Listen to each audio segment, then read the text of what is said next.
Hello, welcome to AT&T ThreatTraq for December 13th, 2012. This program provides network security highlights, discussion, and countermeasures for cyber threats. And welcome. Joining us today, we have John Markley and Dan Rubin, and welcome both of you. And Dan, it's been some time since you've joined us, but you have joined us in the past. Is that right? That's absolutely right. I was on a couple of months ago, and looking forward to see what we could talk about today. Yeah, and look forward to it. And, of course, you're always helping us behind the scenes here, and we certainly welcome your discussion here as well. I'm Brian Rexroad, of course, and let's get right into it. The first thing I'd like to share with you today is, of course, there have been sort of a couple of things related to financial attacks, or actually attacks against the financial community in the media. And I guess one that I'd like to share with you here first is a report that McAfee has recently come out with. I'm referencing an article that is associated with that from CNN here. And really what this is about is a project that they refer to as Blitzkrieg. And it's basically associated with a planning activity that is the intent to conduct some well-described as financial fraud attacks against the financial community. There are several organizations that are targeted associated with this. And so it's probably worthwhile to take a look at that report. The basis of it has a lot to do with information they've gathered from the underground and from malware analysis, that is the development process associated with that malware. Now, one of the things that I wanted to sort of point out here is I think in the report it makes some reference to some of the recent denial of service attacks that have been conducted against the financial industry. And I think sort of suggesting that they're related based on the information that I've seen so far and the activity that we've been dealing with. I don't have anything that really builds any basis for a relationship between those. But in case you're not already familiar with that activity, that's another aspect of that's in the certainly in the media right now, and there is some actual activity taking place. So whereas the Blitzkrieg thing, it's a planning activity with intent presumably to conduct some sort of fraudulent transfer activity in the springtime, and they're trying to do what can be done to thwart that activity. And then in the meantime, we have some what I'll call hacktivist activities conducting denial of service attacks against the financial sector. And there's been information posted by the activists or hacktivists associated with this, and they are indeed conducting denial of service attacks. They're reasonably large attacks. I'm not going to go into the specifics about the size of those attacks or who the targets are here, but generally speaking, despite the fact that those attacks are taking place, mitigation activities are underway, and for the most part, the sites have been operating as they're supposed to. So this is all good news in the sense that they are still operating and the mitigation activities are working as they're supposed to.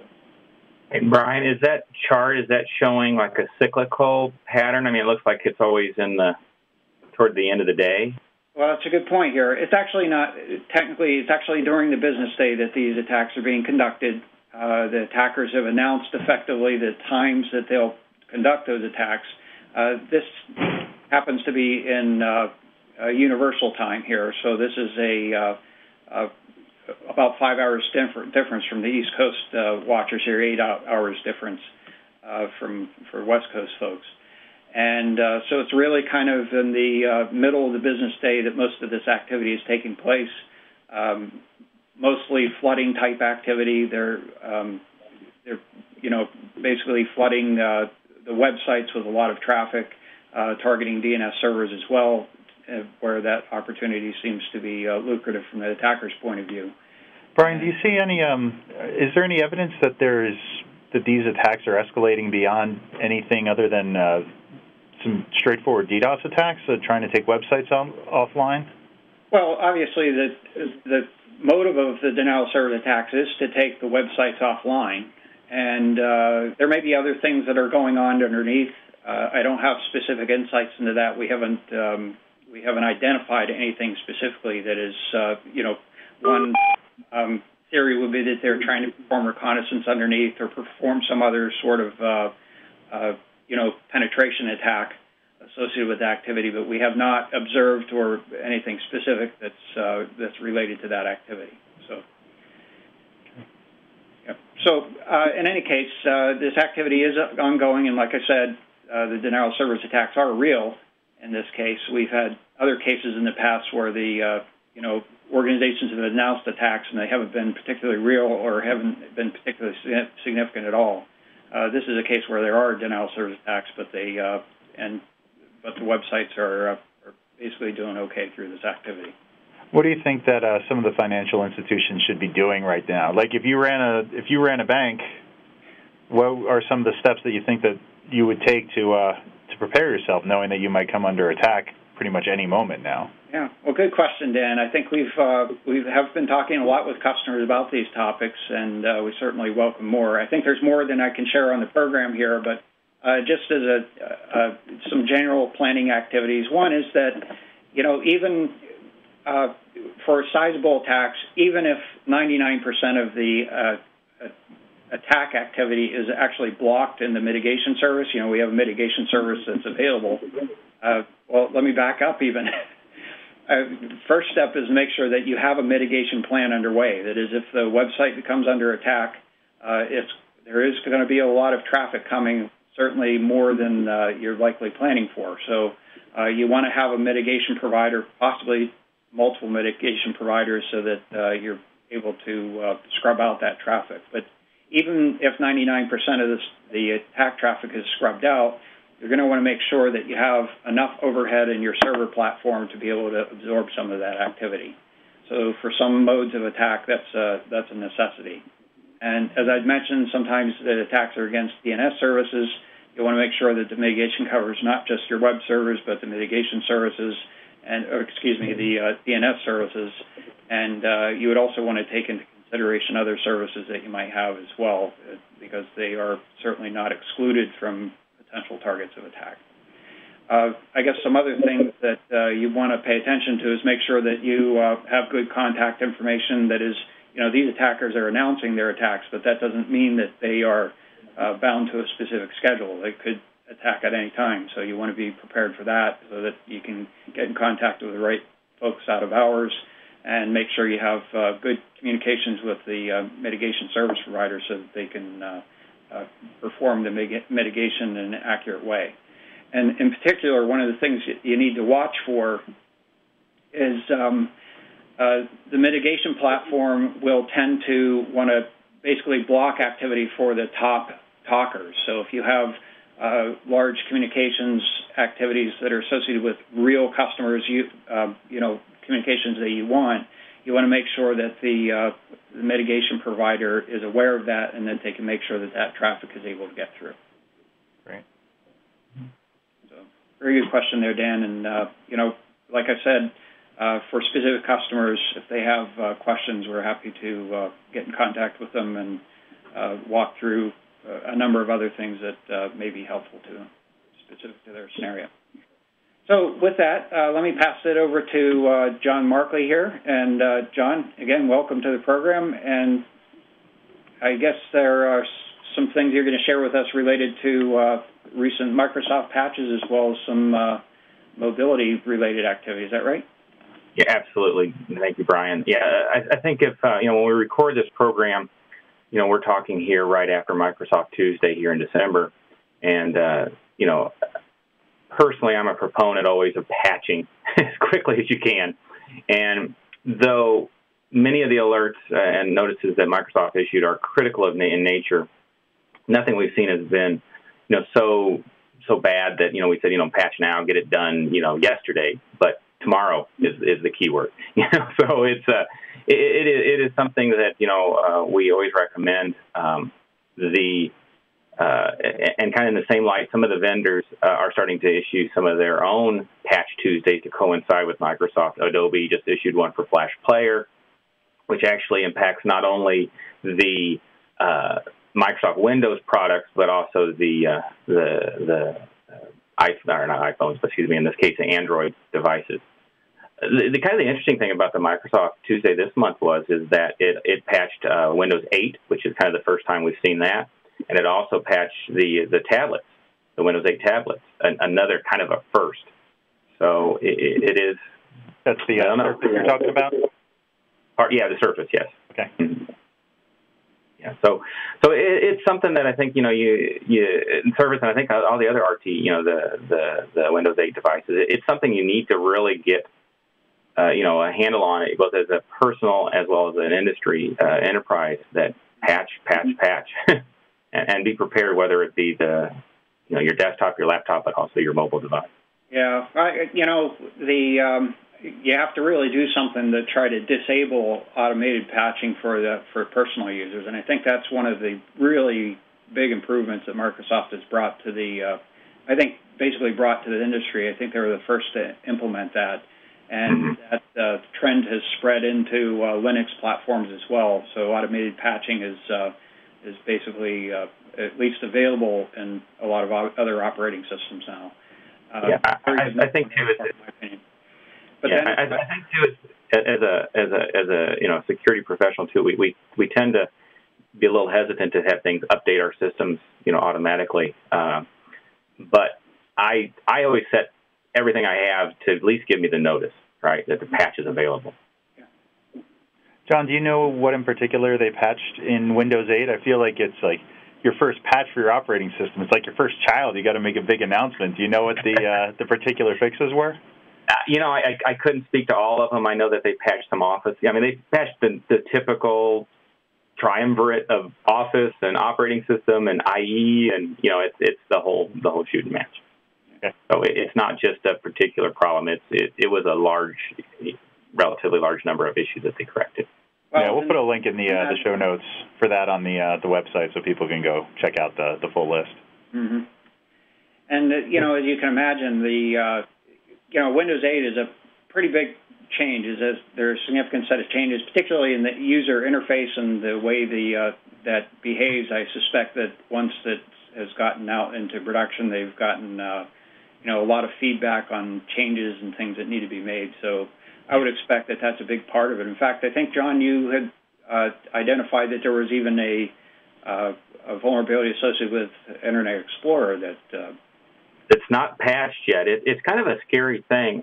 It's actually involves Internet Explorer 6 through 10. So it's not just like the later releases like 9 and 10. It's actually all the way back to 6. And that is that with a fairly easy exploit, there's a vulnerability that you can actually track mouse movements. And then, to set that in perspective, I guess, is you think, is that a big deal that I can watch somebody's mouse move all over the screen? I can't actually see what's on the screen. I can't see the data, that they're entering, but I'm watching their mouse move. And it is a big deal. And the reason that I think a lot of professionals are saying that is that some of the banking industry websites and some of the other sites are actually going to virtual keypads. So the little keypad pops up on your screen. So if a person knows that you're regularly going to a certain organization or company that uses such a tactic, they can actually track to say, okay, he left his mouse on this point, then he took it to this point, then he took it to to that point, and actually be able to figure out a PIN or a password or other information that you could be entering by monitoring that mouse movement. Yeah, in fact, this is kind of related. Some studies had been done a little while ago about the what you could learn from the, I guess it's the accelerometer on mobile devices about what key presses are being done on the screen on that mobile device. So you have a touch screen, and then you have an accelerometer. If you can see the accelerometer, you could actually tell where on the screen things were being poked and learn pins and passwords if you knew what the format of the screen was at a particular time. So there was some study related to that some time ago, which was, obviously something you want to be concerned about from a security standpoint. What you had just described is a very similar type of thing, and here we are talking about, Windows 8, right? With Surface. Yeah, well, and it's went all the way up to, and the kind of the funny thing, too, is that the study actually says, because of tabbed browsing, you could have one window that has like an advertisement with a particular exploit in it, in that tab, and then you open up another tab to go to the banking thing, and it's going to be tracking your tab entry, what you enter in that other tab, not just the active one. So are we getting to the point where we're going to start suggesting a standards for mouse moving, sort of like standards for secure passwords? Like you're going to have to go up and down in a certain speed and left and right to avoid the people who are tracking your movements? Well, actually, in fact, that was one of similar to one of the mitigations that was suggested for the mobile devices. That is, rather than with the standard sort of telephone, touch tone type of keypad where the numbers are in sequential order, is to have them come up in a different order each time, so that when you're punching in your PIN, it would be a different sequence each time, and the accelerometer wouldn't be able to reveal that information.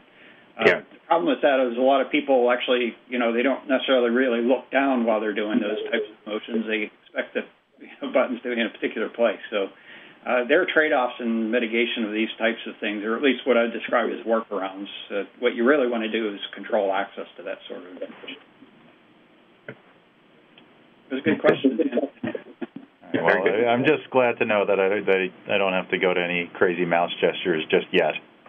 Yeah, well, and the challenge, though, of course, is this is a vulnerability that's unpatched. It was released to Microsoft in October, and they're just coming public with it now just because Microsoft has come out and said they're not going to, I shouldn't say they're not going to patch it, but they have no current plans to patch it. Right. It's just another step in their plan to get people to stop using IE6. Well, it goes all the way up to 10, so it's not well, that's true. There are other browser options as well. That's one potential workaround. All right. Well, so John, since we've kind of talked a little bit about how these kinds of vulnerabilities can transition into or be related to mobile devices, I guess there are some other activities or vulnerabilities associated with mobile devices. What have you learned recently?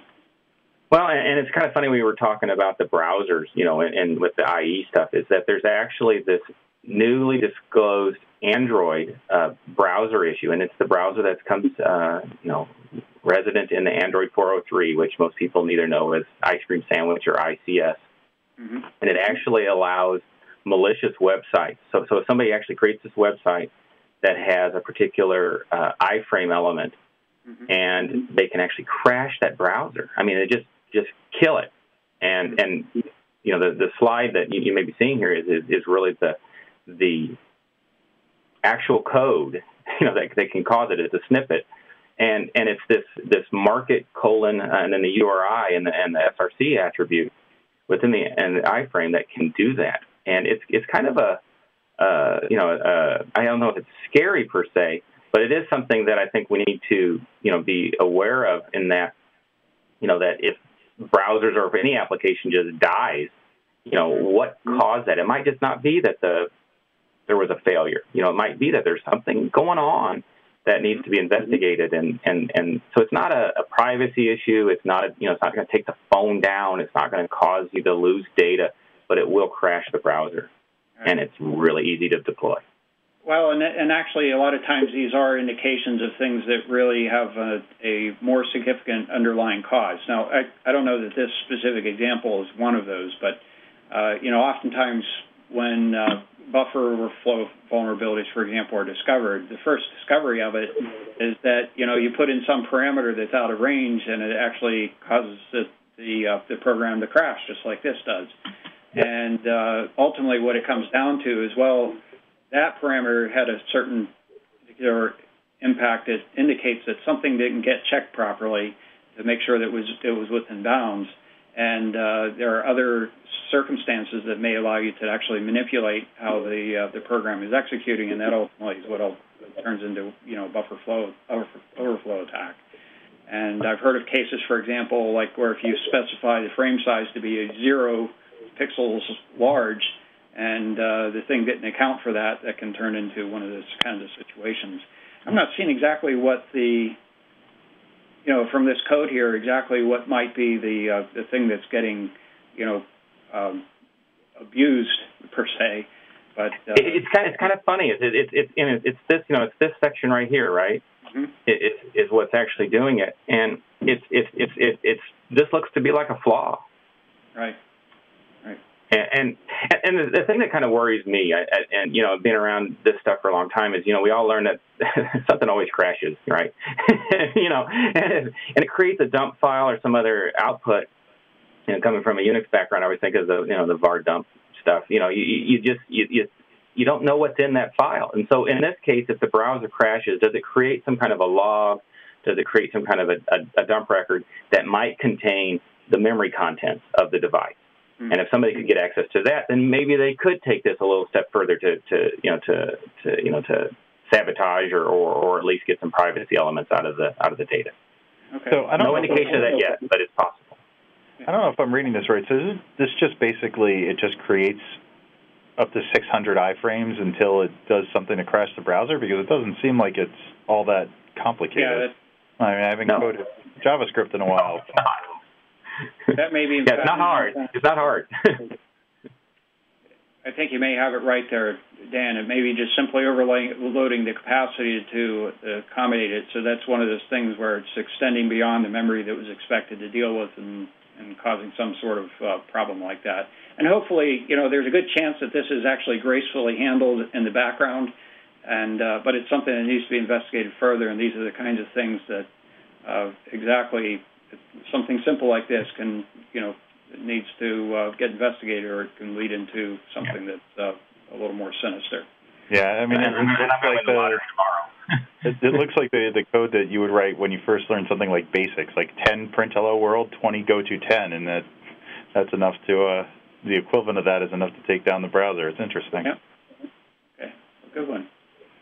All right, but did you have anything else here, John? Or? Yeah, I'm gonna kind of do a little bit more, more discussion. Is that the FTC, the Federal Trade Commission, they're kind of talking a little bit about some of the reports that they produce. Typically, I think a lot of us don't pay a heck of a lot of attention to those, unfortunately. And I don't want to mean that, in a negative fashion. It's just sometimes we just don't have time to read them.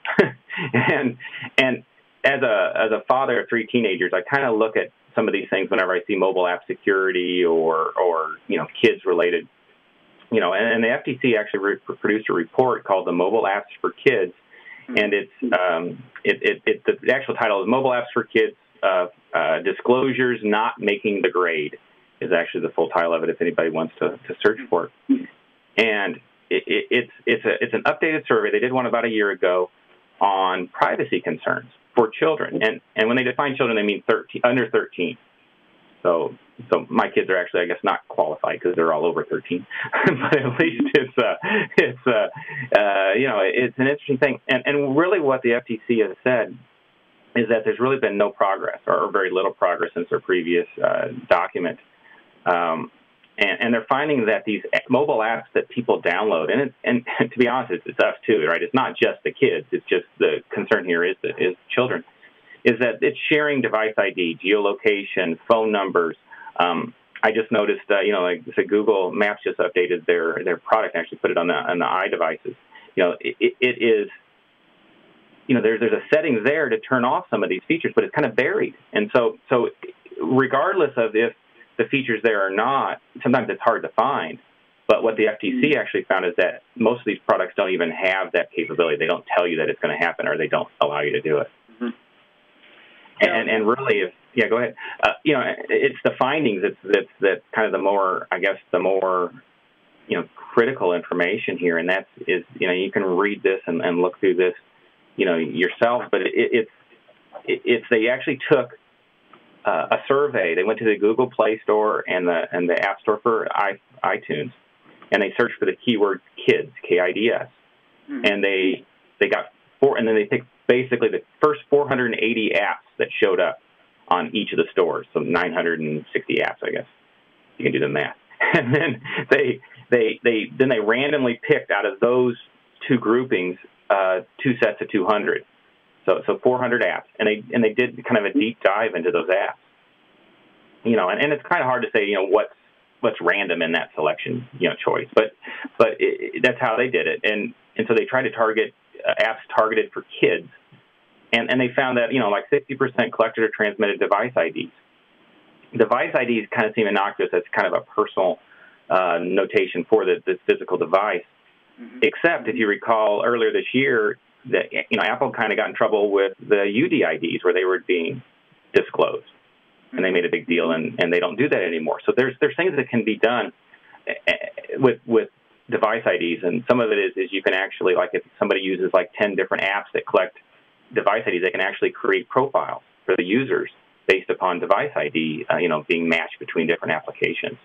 Mm-hmm. So it has some good things. I mean, for financial purposes, you may want to have device ID captured, but for privacy, it's certainly not a good thing.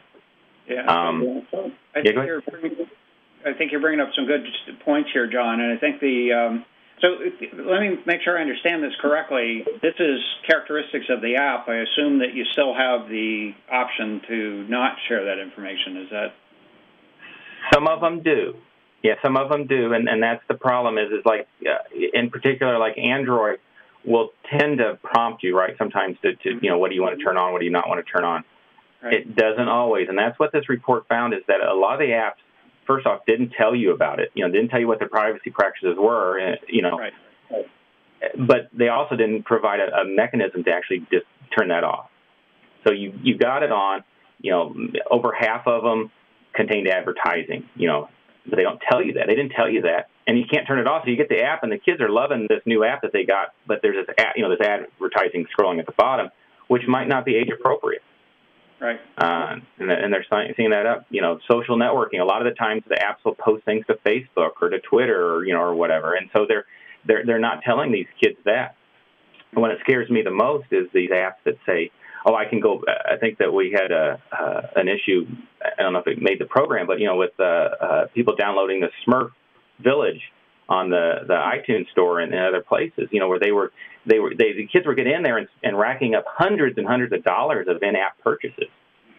And the parents may have said, "Okay, you can download this app," but they may not even really realize that it was there. Yeah, that's significant. So I guess there are a couple of things. Well, first of all, you want to make sure you have controls.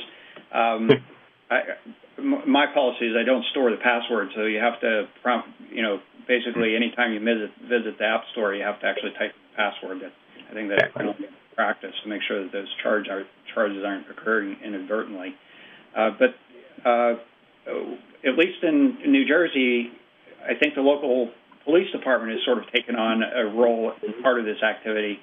I'm not sure to what extent that they've actually developed or matured to deal with some of these mobile apps, but certainly they have taken on an activity to try to raise awareness that is for parents, for teachers, to include cybersecurity practices and privacy practices as a part of their teaching to kids in school and at home.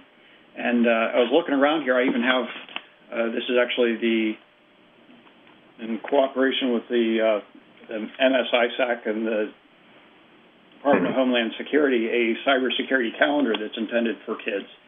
So I guess what I would recommend... Well, that's a winner. They have a lunchbox too? They don't have a lunchbox, but they have a book as well that is basically provides guidance on how to provide training for kids on good practices online and making sure that they're not sharing information that they shouldn't be sharing and corresponding with people that they don't know, for example.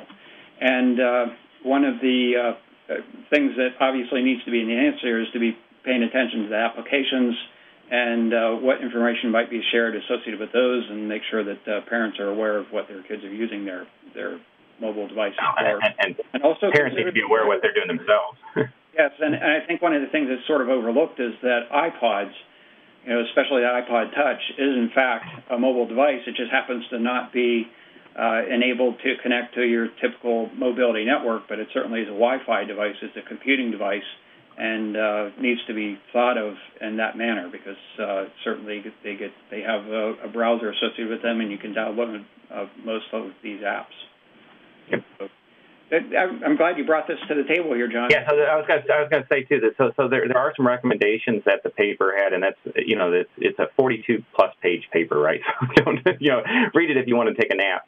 They are saying that they're going to do another study. They're probably going to start prosecuting people under the COPA, the Children's Online Privacy Protection Act, which is not SOPA. It's not one of the ones that people are all up in arms about. It's actually one that probably needs a little bit of updating. It came out in 98, I think, or 99, and they're really going to do another one, and they're really going to try and push. The problem with a lot of these acts, and even like you said in New Jersey, in California has some laws. There's not a lot of I wouldn't say legal recourse, but there's not a lot of enforcement that can be done. It's a lot of voluntary. It's a lot of don't do this, slap on the wrist type thing. We're going to go to the press with it. But it does involve international as well. So they're saying if an app is targeted to U.S. children, then it comes under the COPPA Act, and it also might come into the FTC Act, which came out a little earlier than that. So it's all about deception, right? And so it's helped the consumer, but I'm like you said, Brian, education is the key. And without educating these, the consumer as well as the kids, I spend a lot of time with my kids saying, don't install this, don't touch that. This is why. Kind of an interesting story. My son got a phone call from somebody out in Phoenix, Arizona, the other day on his mobile, and he texted the person back. And I'm thinking, I'm not in Phoenix. I don't know anybody in Phoenix. And I asked him, do you know anybody in Phoenix? He said, no. And I said, then why did you respond? He said, well, they left me a message. But, yeah. So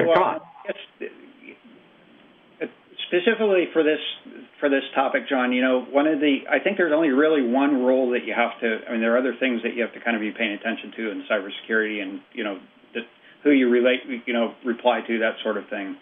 But in terms of the apps, the rule that I follow is just there is no such thing as a free app.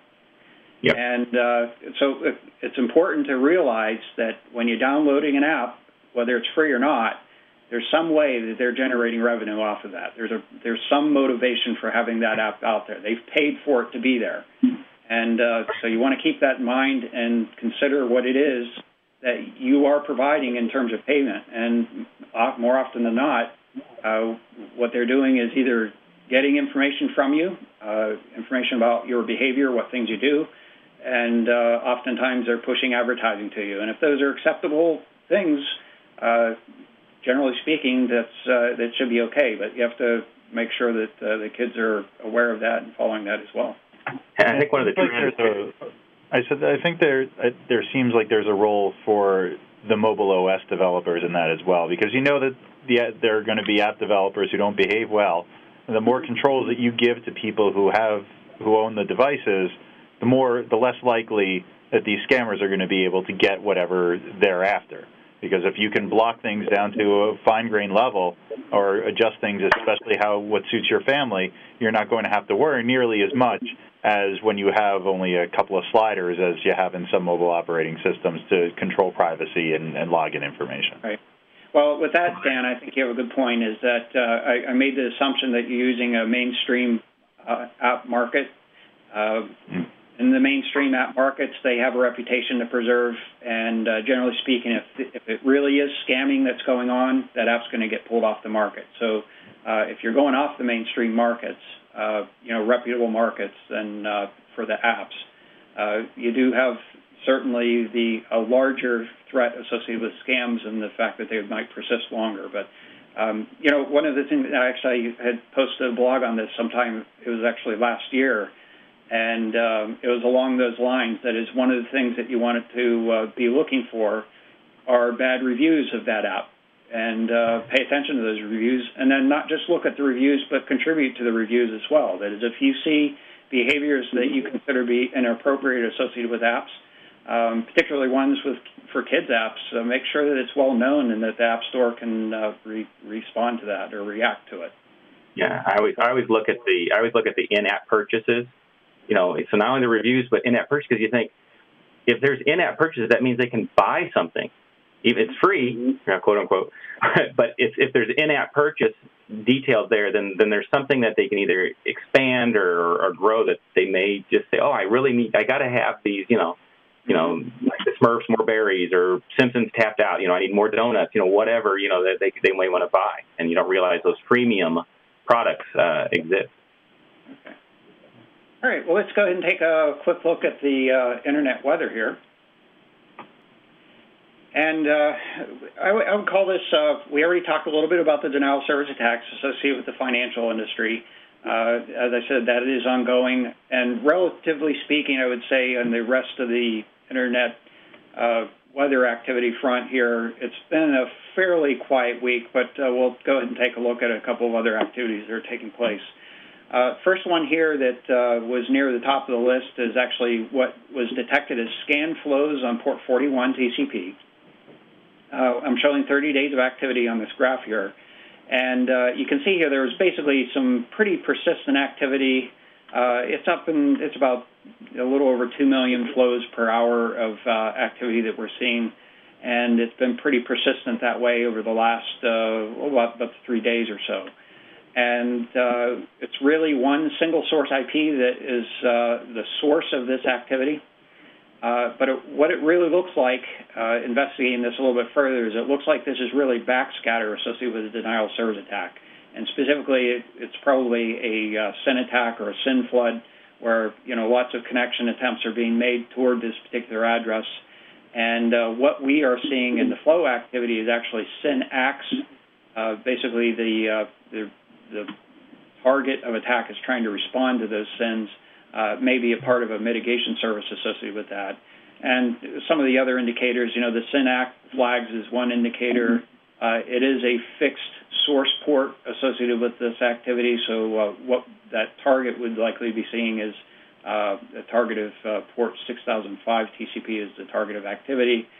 And I did see that, notice here that on December 3rd, there was another spike of activity that took place. I took a look back at that, and it had very similar behavior, but toward basically originating from a different address. So very strong indications that this is likely backscatter associated with a denial of service attack. So if you see this, what appears to be maybe scanning activity on port 41 TCP, there's a slight chance that this is scanning activity looking for, there have been some backdoor ports or remote access ports associated with some Trojans on this port, but most likely backscatter from the denial of service attack.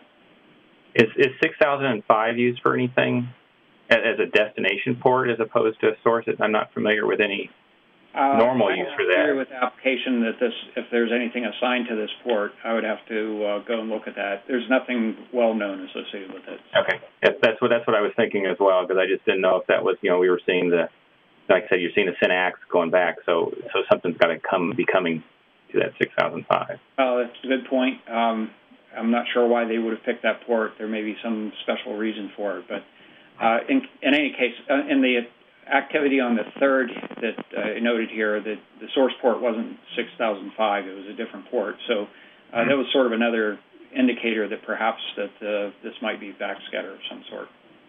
And there could be other attack activity on other ports. This is just one that rose near to the top of the the radar here. Next item here, not particularly significant activity, but certainly worth noting. This is an increase in bytes on source port 161 UDP, and we've talked about this type of activity a number of times before. This is just another example of it. Port 161 UDP is Simple Network Management Protocol. Basically, it's a protocol that's used on network devices, routers being an example. It allows you to probe that port and get information back about the configuration or information about that device.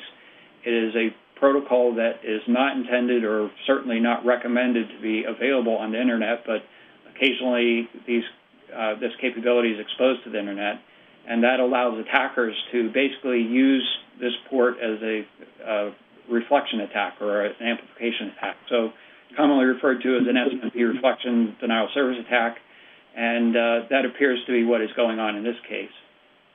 So what we're seeing is actually a target destination port 80 UDP, and what this appears to be is the SNMP responders that are being used as a part of the attack are obviously source port is 161 UDP. So we see a single target on the 12th of December, extending into the 13th here. So this is almost up to the current activity on the 13th. And there was a different target that sort of this other set of activity back on December 10th, different target address associated with that attack activity. So my advice here is that certainly if you see activity targeting toward you, your enterprise associated with this, it may be a reflection attack. And what you can do is simply block the source port 161 activity as one of the mitigation mechanisms.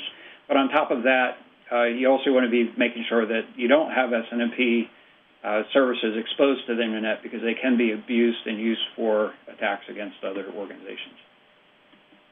I think we've been saying that as security professionals for decades.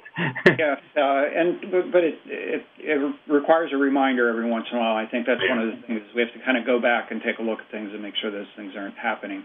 And, certainly a lot of times the way these things get picked up is you might have some kind of a performance issue in a firewall and find out that there's some kind of a rule that allows something through that's not supposed to be there. So it's good to revisit those things from time to time and at least be aware of these types of attacks that are ongoing.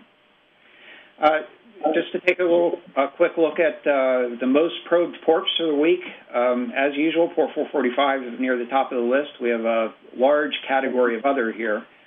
I'll point out the sort of the typical ones, port 3389, that's remote desktop protocol, port 23 TCP, that's Telnet, port 1433, that's Microsoft SQL database, port 80 TCP, that's basically web servers, port 22 TCP, SSH, and this is one that we don't typically see here, port 443 TCP, that's SSL, and they may be in conjunction with scanning for web servers here, so they may be looking for SSL-protected web servers as well as other web servers.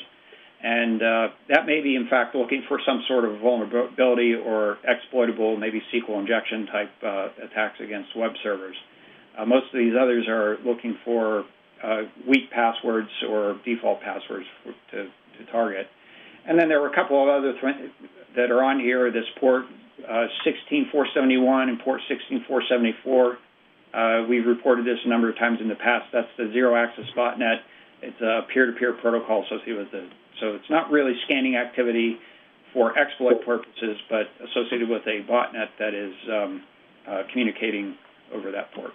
Hey, Brian, just out of curiosity, and I've always wanted a chance to ask this. So we say the most probed ports. How exactly does a probe happen, and how are we detecting that? Well, I'll tell you generally. A lot of this is based on flow analysis, and we have an algorithm that basically looks for a large number of flows that come from a common source address going to one or more destination addresses. So we're looking for basically a large number of destinations associated with that source. And I'm not going to get into the specifics of the thresholds that are associated with that, and we have a number of sort of downstream processes. It gets a little complicated even. But the intent here is to identify sources that are making an unusually large number of connection attempts to a variety of destinations. So that constitutes basically a source of activity, and then based on the number of flows that are associated with that, that's how we measure the number of probes. So the number of flows is basically indicating that a different destination address was involved in it. Okay. And to put it into perspective, typically on a daily basis, we pick up on the order of somewhere between 5 and 10 billion probes as a part of this detection platform. So we're really narrowing it down to the specific sets that are Okay, great. Thank you. So this is looking at basically the same data, same detection, but this is not counting the number of probes. It's actually counting the number of sources that are doing those probes. That is the probes, the number of unique sources. And it's number of unique sources on a per-port basis, so you can't add these together and figure out the number of sources total. But in any case, port 23 is at the top of the list. And this is relatively new. We've seen this recently in the last few weeks. That's associated with, as I said, usually it's associated with looking for open default passwords, that sort of thing. I didn't check it for this particular week, but this is most likely associated with that, what we had been reporting as the security surveillance camera DVR botnet. That is a very popular port for it to be targeting. And next in line is port 445 TCP. Still a lot of configure infections out there and botnets that mimic that activity. And then the other two, basically what I would describe as malicious activity probing, port 3389 and then port 80 TCP, and we've already talked about that briefly. And then these others, we'd already talked about these 16,000 series ones. It's 16,465, 16,470, 16,471, and 16,474, all UDP. That's all that peer-to-peer activity for the zero-access botnet. And then last but not least here, we have port 210 TCP, and that is a peer-to-peer interface associated with that security surveillance camera DVR botnet, which has evolved beyond just security surveillance cameras at this point, but it nevertheless is still using that same basic communications protocol. So with that, I think that brings us to the end of the program here. And any other last comments from John, Dan? All right, with that... Patch. I say patch. Always leave them with that. Okay. Don't let your kids have your App Store password. Yes. And so if you'd like to get in touch with us, you can contact us through email. We certainly encourage your feedback. You can contact us at threattrack@list.att.com. This video program is available on the AT&T Tech channel, as well as on YouTube. On the Tech channel, just go to att.com/ThreatTraq. The audio version is available on iTunes as well as FeedBurner, so you can just search for the ThreatTraq program there. And once again, thanks, John and Dan, for joining us. Thank you, audience, for joining us today. And we'll be back with you next week for another episode. Until then, please keep your network safe.